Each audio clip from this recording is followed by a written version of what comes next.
네, 기후위기 심각성에 대해선 우리뿐 아니라 세계인들 공감대가 높아지고 있지만 일부 활동가들이 도를 넘는 행위를 일삼고 있어 논란입니다. 모네와 피카소의 귀한 미술 작품은 페인트칠을 당했고 로마 트레비 분수는 검게 물들었습니다. 친절한 뉴스 오승목 기자가 이 문제 짚어봤습니다.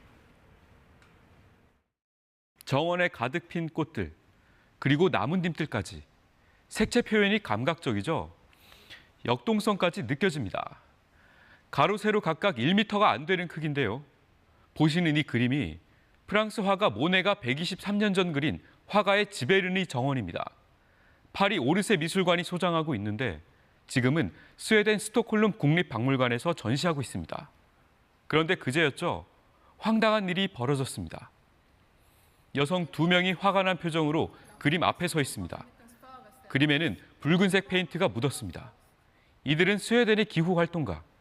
모네 작품에 붉은색 페인트를 묻히고 풀칠한 손을 부착했다가 경찰에 체포됐습니다.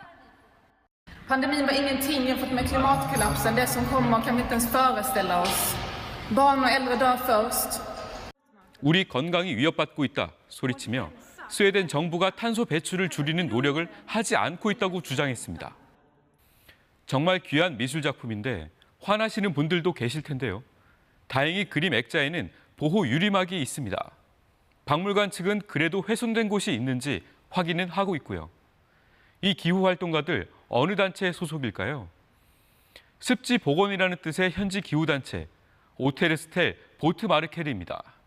이번 시위는 자신들이 기획했다며 영상을 SNS에 게재했습니다. 그런데 모네 말고도 클림트, 피카소 작품 등 기후 활동가들의 명화 테러. 최근 이런 일 한두 번이 아니죠. 지난달 21일 이탈리아 로마의 명소 트레비 분수가 검게 물듭니다. 이걸 지켜보며 야유를 보내는 사람들도 있고 박수와 함께 환호하는 사람들도 있습니다. 이탈리아어로 마지막 세대라는 뜻, 울티마 제네라치오네라는 환경단체의 시위였는데 이보다 한 달 전엔 근처 스페인 광장 분수에서도 똑같이 먹물을 뿌린 것으로 유명합니다. 화석연료 사용을 금지해야 한다며 이런 건데 자신들이 뿌린 건 수치로 만든 식물성 먹물이라며 기후 위기로 인한 비용과 대가를 생각하면 분수대를 원래 상태로 돌려놓는 데 드는 비용은 아무것도 아니라며 당당한 입장입니다. 기후 위기 당연히 심각하게 생각해야 하죠.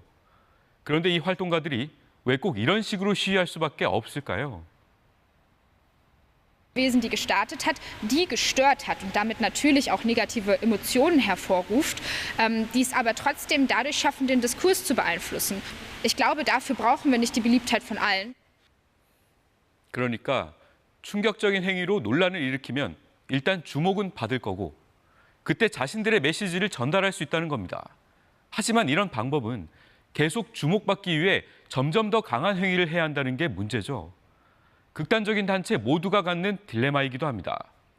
시간이 지날수록 기후 위기가 심해져 이런 시위 방식을 이해하는 여론도 있기는 합니다.